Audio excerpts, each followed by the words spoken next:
Rob Noakes has been fascinated with radio for as long as he can remember. He's been a ham radio operator for more than 3 decades and is president of the Inverhuron Ham Radio Club. Recently, he's been trying to get younger people interested in the hobby. This year, he invited 11 youth from around the world to operate his ham radio station remotely. Rob Noakes lives north of Kincardine. Rob, good afternoon to you. Good afternoon. How would you describe what ham radio is and how you use it? Well, ham radio is first off an old hobby. It's not anything really new. It's been around for many years, since the early 1900s, something like that. And it's a scientific hobby, and it involves all the usual things, I guess you could call it, science, technology, engineering, and math, and some geography thrown in there as well. So, for anybody that's interested in technology at all, or has a fascination with communicating with people, or the world in general, it's a good hobby to get into.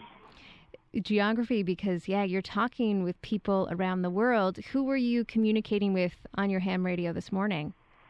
Actually, I talked to a fellow on Kangaroo Island, which is on the south coast of Australia. I was in my truck on the way to work and operating my remote station using my cell phone, and that's about 16,600 and some odd kilometers between the two stations. Wow! And so you just check in and say a quick hello? Basically we exchange, a signal report. So, how well are you hearing me, sort of thing. And there's a number system associated with that. And, there was a number of people that were lined up to speak with them as well. We get together every morning on the radio on a certain frequency, and a group of amateurs from all over North America and beyond. A community on the radio waves. Let me ask you this. Is there a perception that the ham radio community is mostly older men?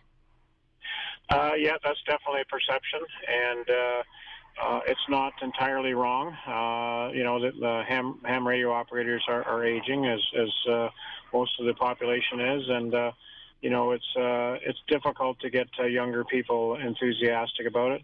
They're infatuated with technology, but usually it's a technology they can hold in their hands in the way of a tablet or a cell phone, or sitting in front of the computer at home. But ham radio can offer those things as well with newer versions of technology that are available today.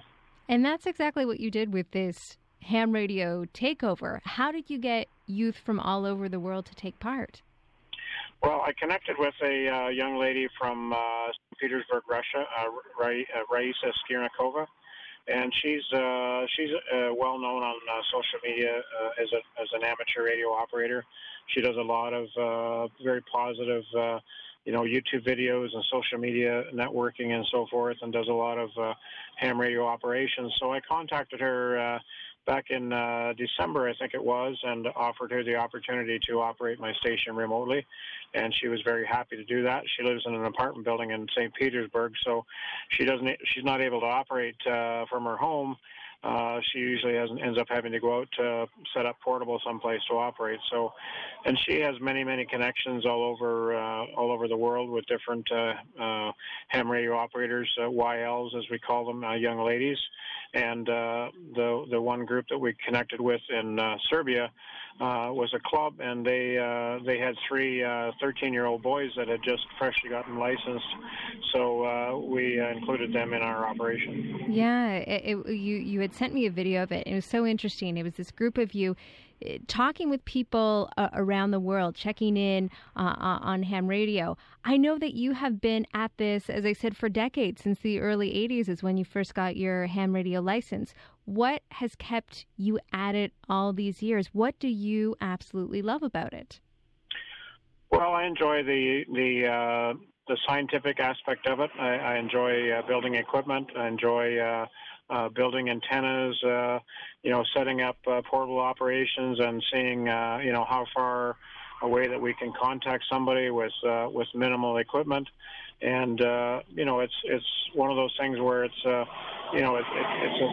hobby where you can constantly be thinking and doing something different from one day to the next. Mm-hmm. And this is a hobby that really keeps you active. Like you're on there multiple times a day. I am. I access my remote station using my cell phone anywhere where I can get an internet connection. So I use it with my cell phone in my vehicle on the way to and from work. Connected to Bluetooth in the truck, the same as if you're just talking on the cell phone. So it's really pretty remarkable when you stop and think about it. Yeah, connected all over the place. What is your message to younger people about maybe why they should put their cell phone down for a minute and give ham radio a try? Well, I think it's important to grow your experience and explore different options of things that you can do with your life. I mean, it can lead to a lot of different things in science and engineering and math and maybe radio broadcasting, or there's a lot of different things that it can stem into. And you get to connect with people all over the world. Every year we get involved with the Scouts and Girl Guides worldwide. It's called Jamboree on the Air, and Scouts and Girl Guides get together with ham radio operators in their own locations, and they get on the air for a day, and they can talk to each other. I love talking about this as somebody who absolutely loves radio. I've loved this conversation. Rob, thank you so much. You're quite welcome, and thank you for allowing me to come into your program. That is Rob Noakes, president of the Inverhuron Ham Radio Club. He lives north of Kincardine.